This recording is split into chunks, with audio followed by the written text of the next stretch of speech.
What's up traders, it's Nick here and welcome to another breakdown. As usual, I will be keeping it as educational as possible and also practical. So without further ado, let the intro roll and I will see you on the charts.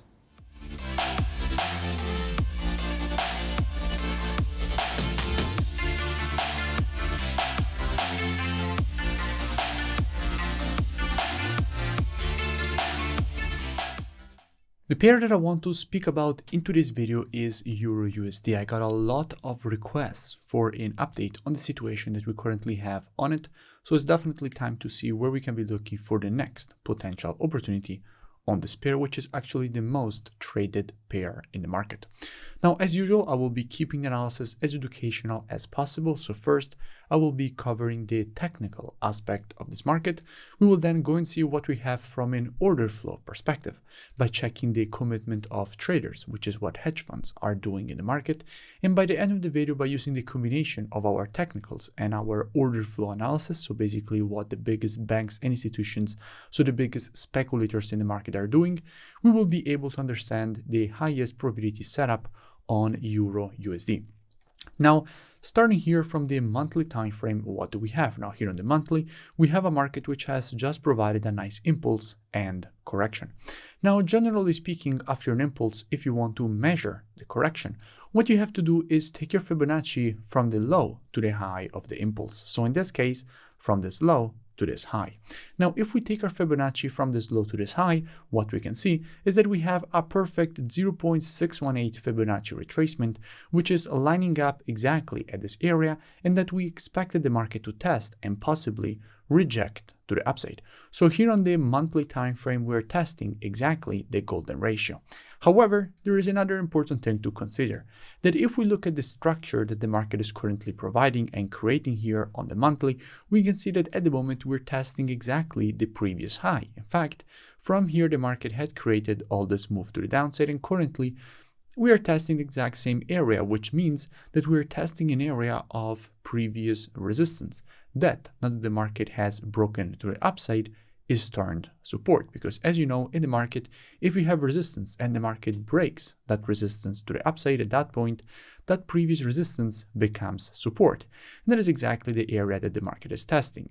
But actually, there is even another thing to consider, that here, as we have already seen, this area is the 0.618 of the Fibonacci taken on this impulse, meaning that actually this zone is a confluence of support, given by the 0.618, which is the golden ratio, with the previous resistance turned support here on the monthly, meaning that from this confluence of support area, we definitely expect the market to create a rejection to the upside. Going down on the weekly time frame, what do we see? Now here on the weekly, we can see even more confirmations for a potential rejection away from this area. In fact, what we can see here on the weekly time frame is that the market has just provided this M pattern here. Now, generally speaking, after an M formation, what you want to see is the market create a move to the upside to go and complete the pattern at the previous support, now turned resistance here from a weekly perspective. So it's quite clear that we do expect the market, also here on the weekly, to create a move to the upside and complete the pattern at least at this neckline.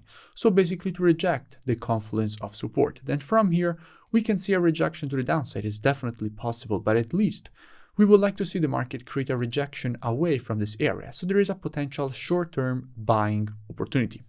Going down on the daily time frame, what do we have? Now here on the daily, I had spoken about EURUSD quite a few times in the past.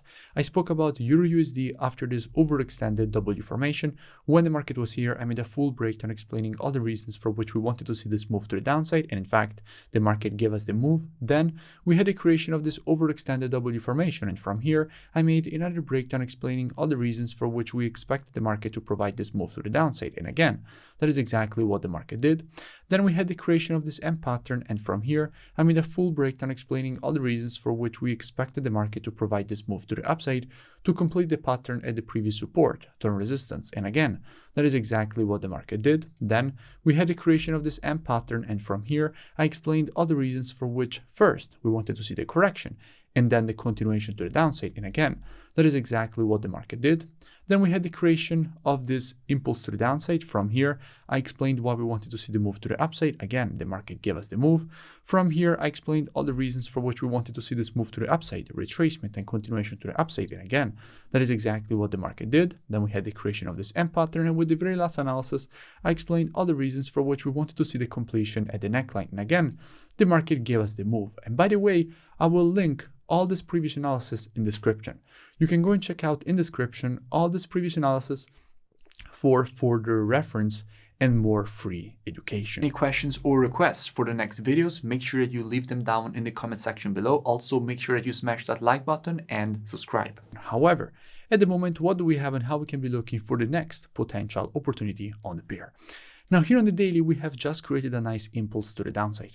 And generally speaking, after an impulse, you do expect the market to provide a correction. Specifically, you would like to see the market provide a correction back up to the previous support turned resistance.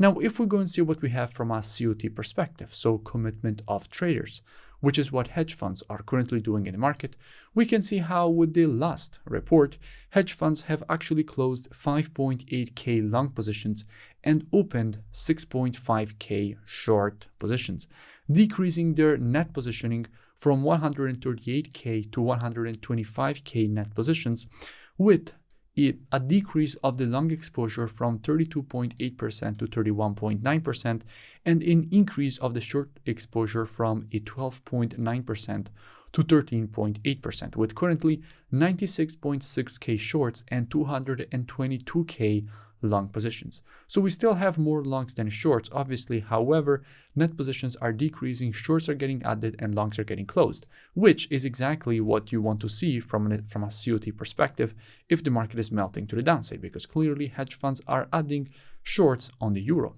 And keep in mind that if you check the data for the euro, you're actually checking EURUSD, because all currencies on the spot are traded against the USD.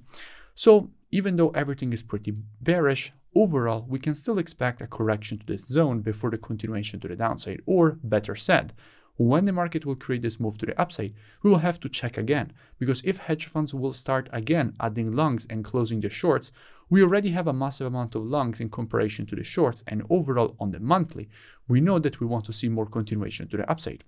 So it's very important to see what kind of net positioning and what kind of price action we will have from a COT perspective when the market will reach this resistance zone here, because if we manage to break above this resistance, at that point the continuation is highly probable.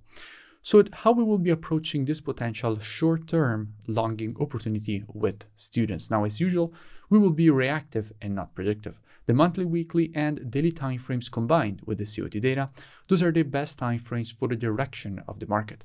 But when it comes to confirmations and entries, the best timeframes are the 4-hour and obviously the other intraday timeframes. So with students, what we will be doing is monitoring price action from a 4-hour perspective and lower during this move to the downside. And until everything will remain bearish as it is right now and like this as we can see, we obviously will not be looking for any kind of longing opportunities, because we would be longing a bearish market, which is never a good idea. However, as soon as the market will shift from a bearish to a bullish market, at that point, we will be adding EURUSD to our watch list with students, and as soon as the market will provide to us one of our valid entries, we will be taking a nice long with a very good risk to reward and very good probabilities at that point for the move to the upside and for the market to complete the pattern at the previous support, now turned resistance here from a daily perspective. If you enjoyed the video, make sure that you smash that like button and comment below. It really does support the creation of more free education analysis and updates for all of you. You can also go and check out the mentorship program. The link is in the description. It's a very complete program. First, you get all the rules of my rule-based strategies, and then you trade them live with me. Each and every day, I give you a new daily market breakdown showing you how to apply the strategies with the entries, stops, and take profits, as well as answering all your questions every single day, including the weekends. So it's a very complete program. I really suggest that you go and check it out. The link is in the description, and I will see you in it.